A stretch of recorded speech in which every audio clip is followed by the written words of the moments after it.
Welcome to Homeworkology. As a community, we're making homework each and every day.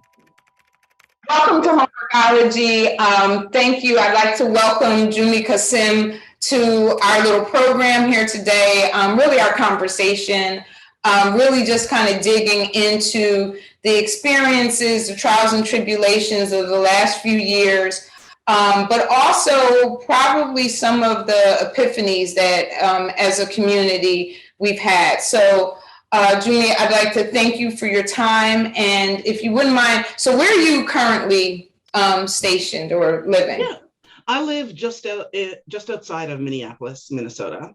So also near St. Paul, which is the capital of Minnesota. That's my home base. I've lived here for about 20 years. Oh, okay.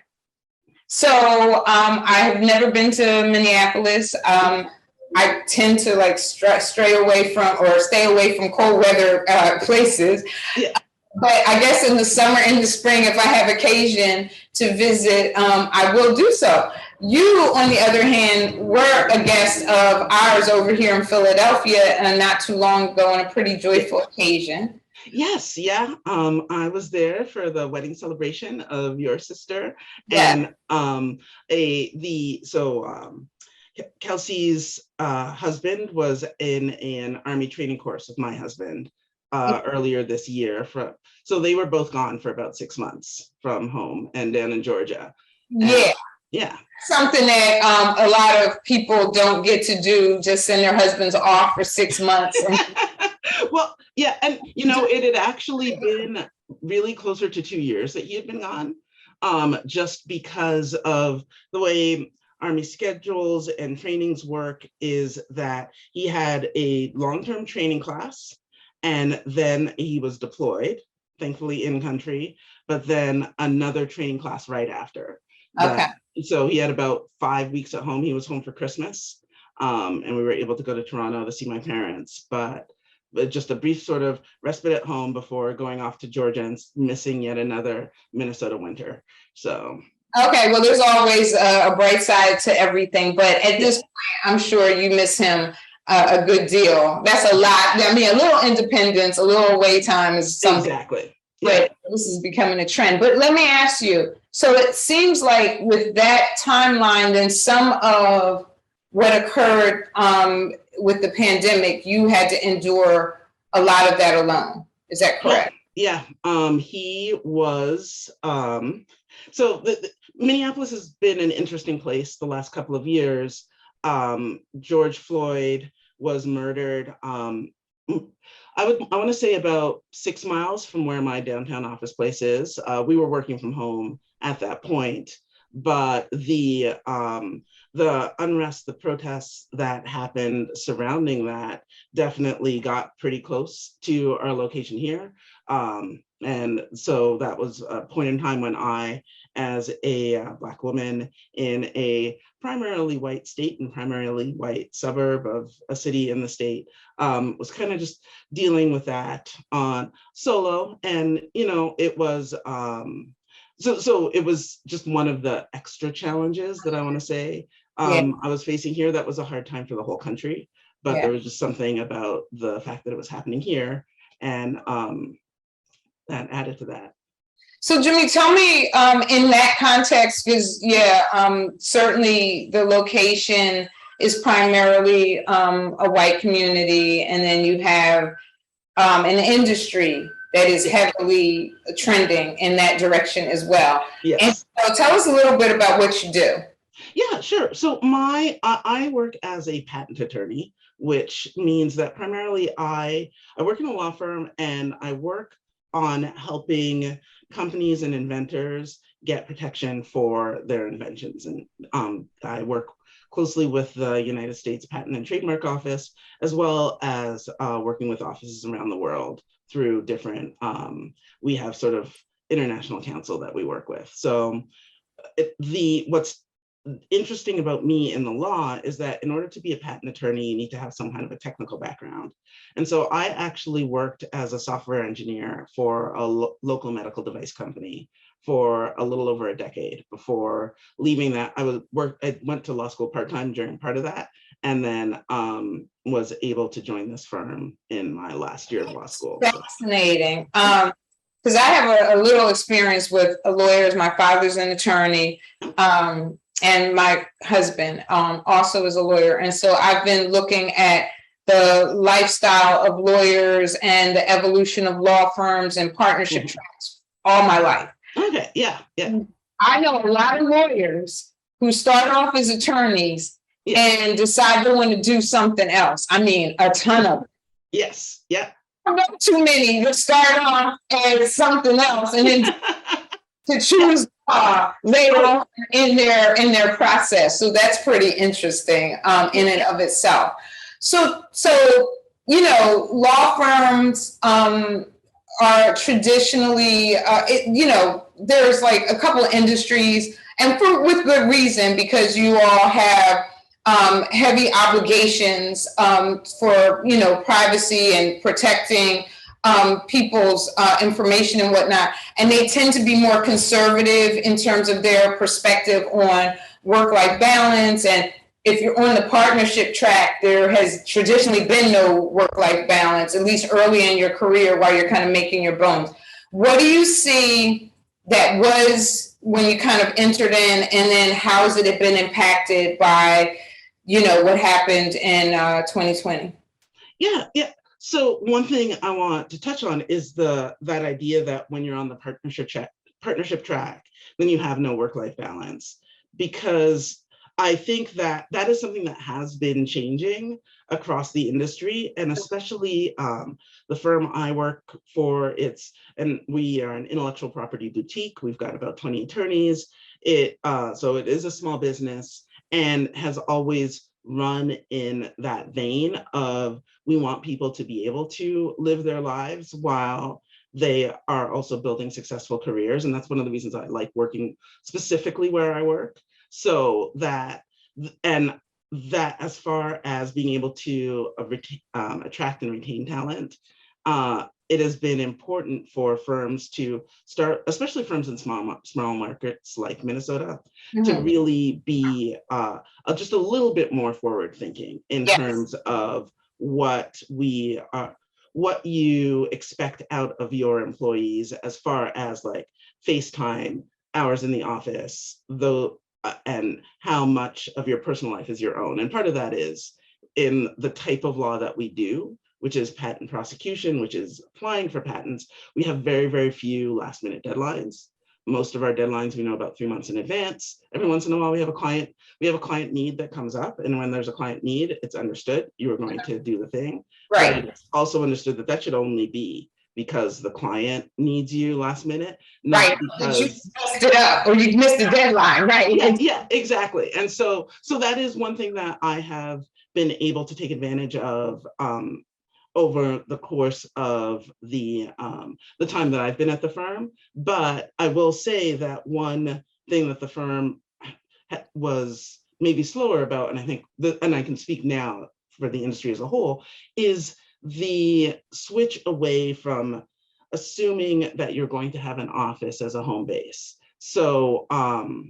There were still, and this is the patent office has been slow about getting away from paper and getting away from sending things in the mail. And the systems that they set up to do things electronically were always just a little bit not quite as trustworthy. And so the government is always lagging. So yeah, exactly. And they're trying, but they not quite been up to date. So it hasn't made sense. Didn't prior to 2020 make sense for firms to really wholeheartedly invest in an infrastructure that would support running a firm remotely. And that was something where I had a certain amount of flexibility for working from home, but the systems, like, it was never quite as good to work at home as it was to work in the office. I just didn't have access to everything. Things weren't as fast. And that was just the way our technology was set up. And that was something that we had to change very, very quickly at the beginning of 2020. So that's changed now. That has shifted for you. Yeah, it has absolutely changed where so now the firm, so the timeline that I went through was that the firm shut down at the end of March 2020. It's intended to be like a couple or 3 weeks. We're just going to work from home in order, like 2 weeks. I can't remember what the slogan was that the government was using, but yeah, 2 weeks to stop the spread, I think is what it was. So that's what we were trying to do our part to help with. And That was our then, expectation when they March 15th, we were telling people, well, we'll be back in the office by August and everything will be back to normal. Yep. yeah, and it was kind of like a couple months from now we'll be back, a couple months from now we'll be back. And through 2020, it just became clearer and clearer, especially as it turned out that, yes, we can actually continue to function as a law firm with no one going into the office. For a while, we needed to have people there checking mail on the regular, but once we got into that flow, it basically became, okay, we're just going to stay like this for a while. And the firm wanting to be the firm was relatively quick about shutting down, but then wanting to be a little slower about coming back and not forcing people back. And then, so it was March, and then not to interrupt you, but so there was a point where your leadership said, oh, we can embrace the fact that people don't have to come into the office every day to be productive and to really do their jobs and do their jobs well. Absolutely. Yeah. And that point, that point came at, I can't quite pinpoint it, but at some point the firm had decided, all right, we're going to open the office back up. And they started to request that people come in 2 days a month. Okay. And that was considered to be the soft open. And it was 2 days a month of your own choosing. And with the understanding that at some point down the line, we would probably always be hybrid of some form, but there'd be more of a requirement, maybe 2-3 days a week. Right. And what has actually happened, and this is like over 2021, I was like, yeah, at some point they're going to want to send more. What's actually happened is we're still at 2 days a month. And we have had now a few all hands days where once a month they do ask everyone to have one of your 2 days a month, please have it be this day.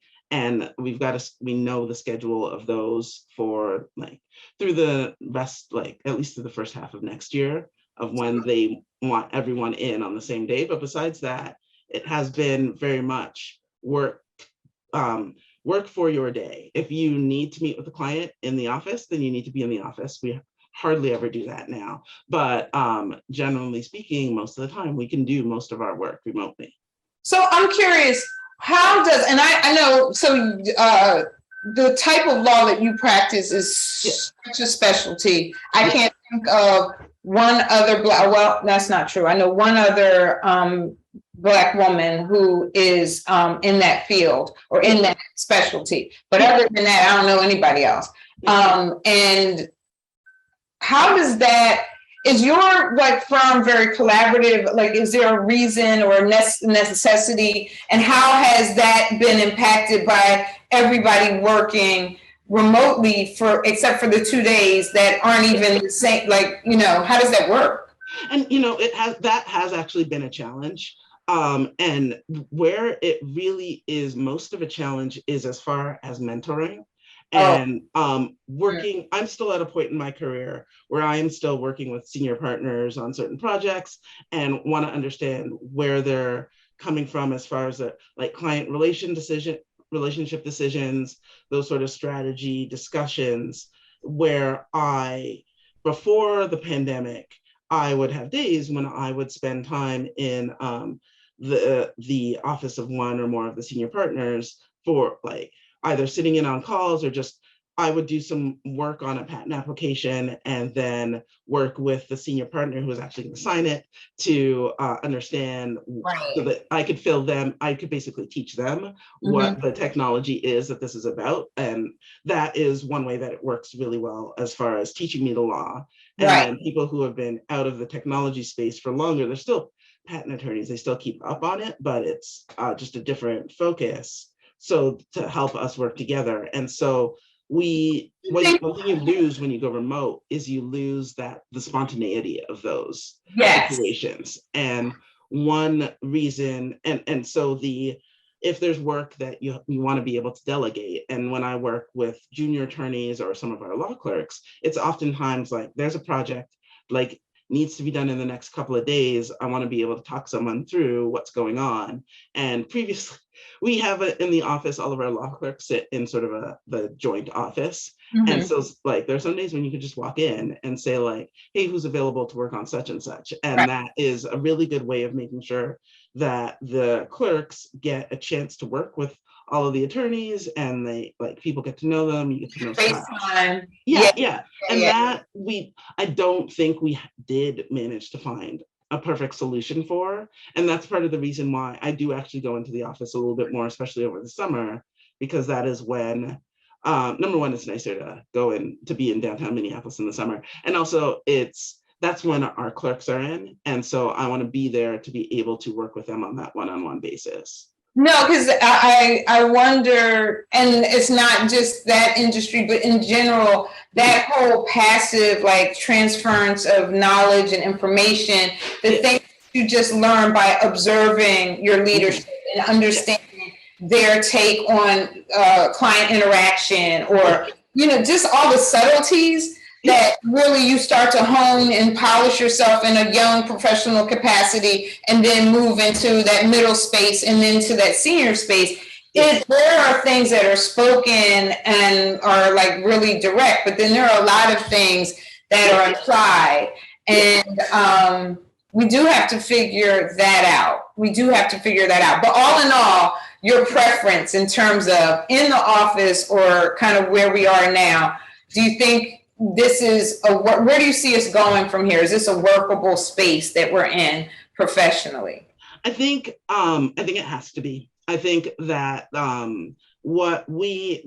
one thing that the world, like everyone across industries, has found over the past couple of years is that there was an assumption that certain things had to happen in person, and that it was better to be in person for all of these different types of interactions.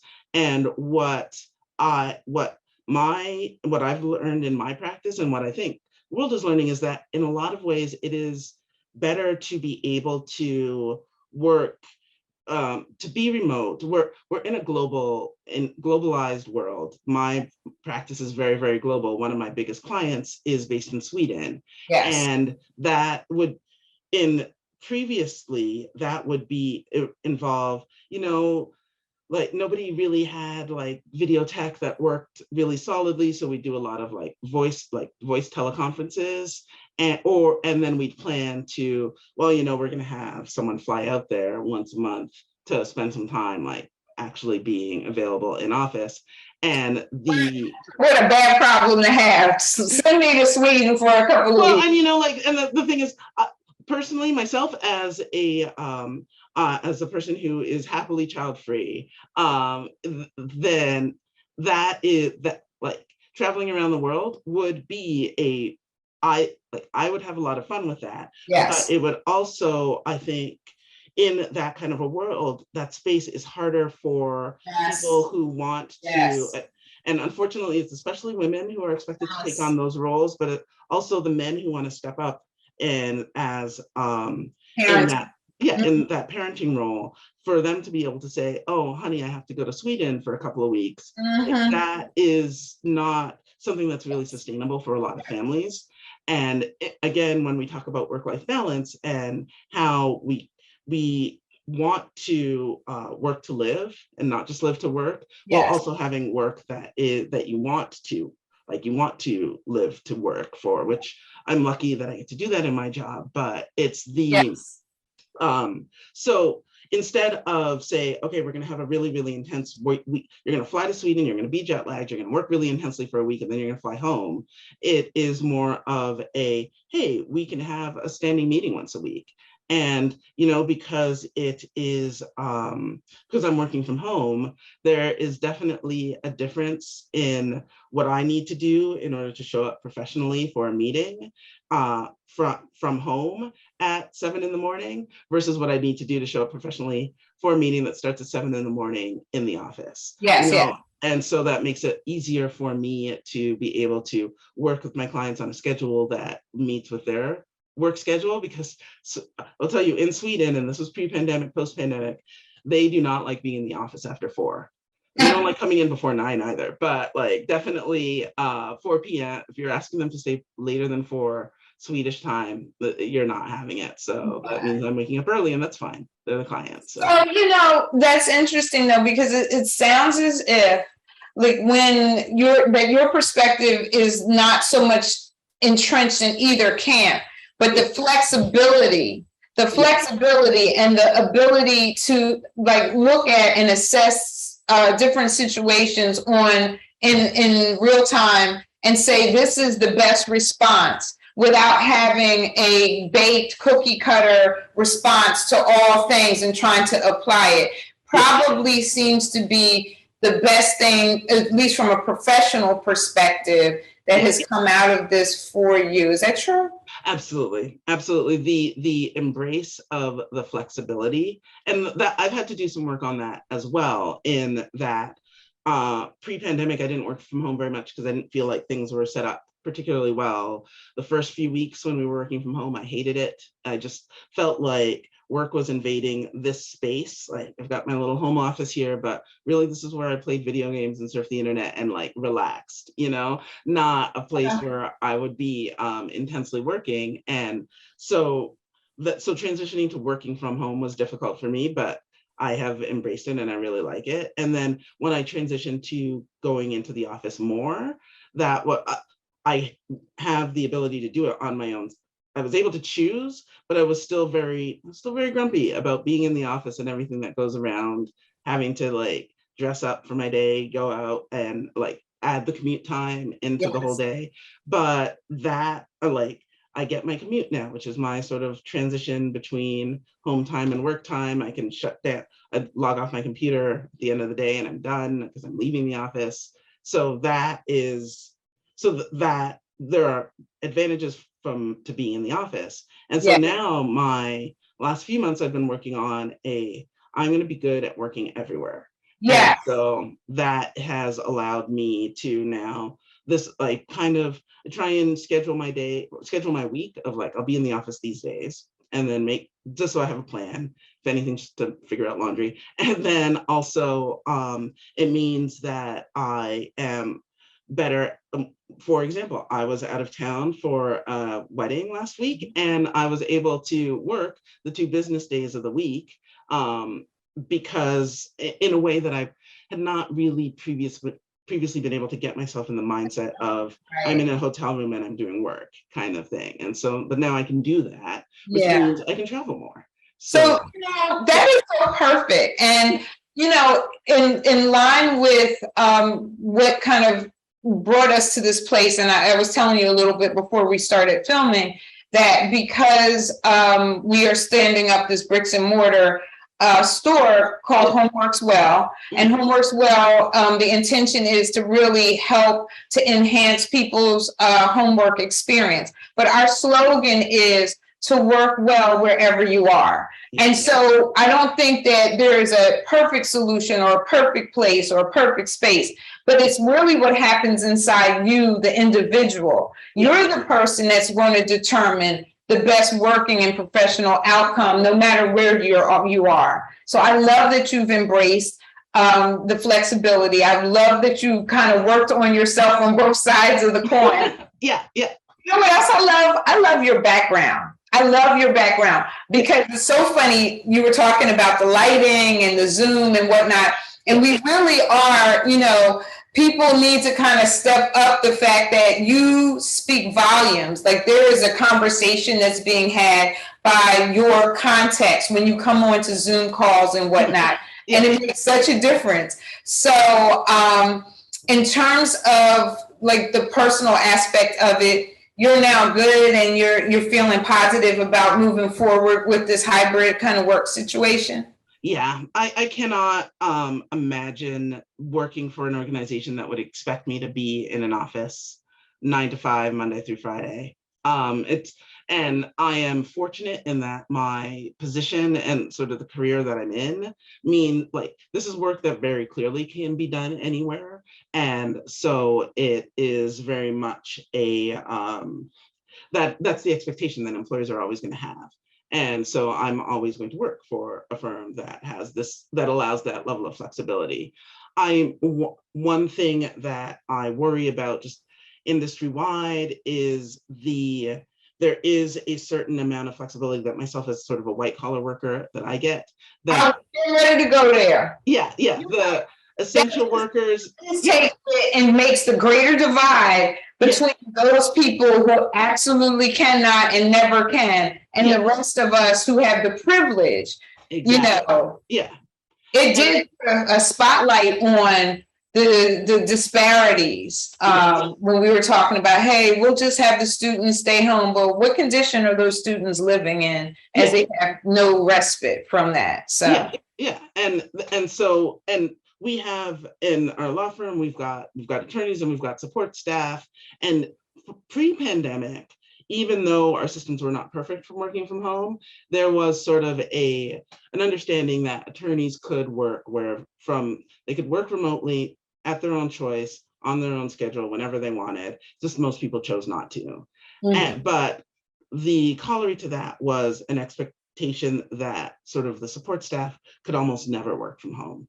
Almost all support staff needed to be in the office during core hours every day. And that was something I was pushing back against before. Just like we had one paralegal who was just having trouble with her morning commute, wanted to be able to work a later shifted schedule, which for me as someone who tends to work a later schedule, like having a support staff member available a little later would actually be kind of nice. Like I'd never ask anyone to stay late, but it was like, it would be, that's what she wants. But the firm wasn't, because of we had rules so that everyone had a fair level playing ground. If you let her do it now, what are we opening the door to?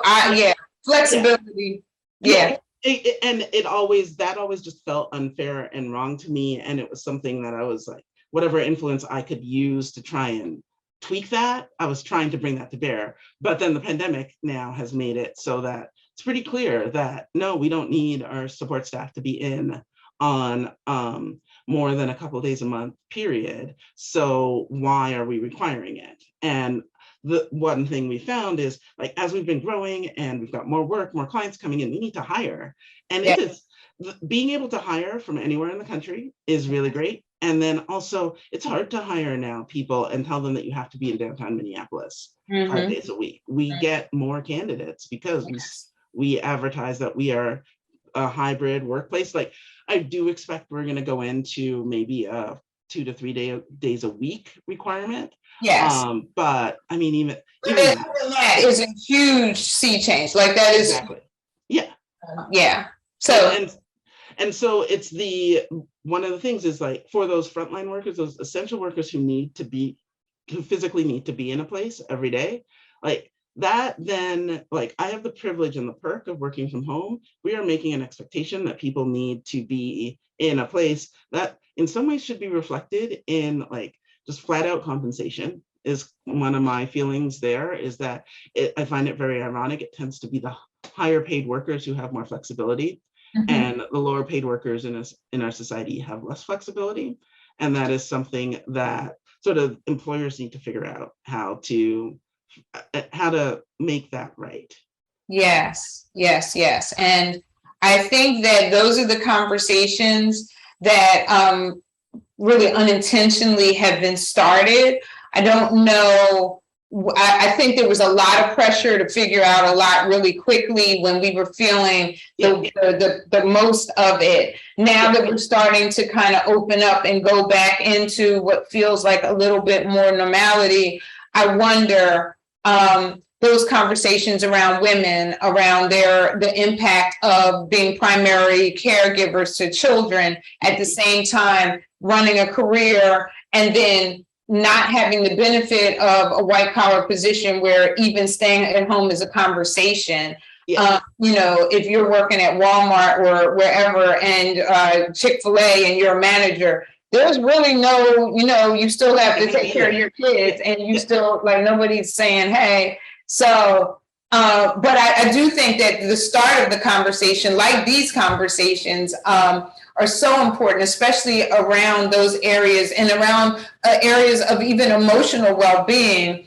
As people have tried to, navigate all of this, I do think, though, that people, workers, employees, team members are coming out of the conversation stronger, and with more voice than they entered in. And so if nothing else, maybe that's what, if we have to try to one day look back and say, let's make some sense of the year that the world shut down. Yeah. And, because people struggled and they suffered and we lost people. People are still struggling and suffering. We're still losing. COVID is still killing people in this country. So happy for vaccines and boosters and everything that has been able to let us get back to where schools are opening up, all of those things where people do need human interaction. People are not just going to work in their little home office bubbles all the time, and they shouldn't. No. But it's that the struggle is still happening, but as a country, we went into crisis mode. We got through the crisis. We're now it feels like in more of a stasis. How do we make those next steps? Like, time is going to continue to move on. Industries are going to still grow. The economy is still going to keep chugging. How can we take that next step that is going to be best for ourselves personally, and then also for everyone else? Yes. Move everyone forward and upwards. Yes, so we can all figure out how to work well and to keep each other well, no matter where we are. Yes. So I thank you, Jumi. I appreciate this time. Yeah. I thank our team for the production and also for their patience, because we went way over time. Yeah. I guess, it's better to have more than less. At least that's what I'm going to tell Zach. Thank you so much and have a wonderful day. And to you too.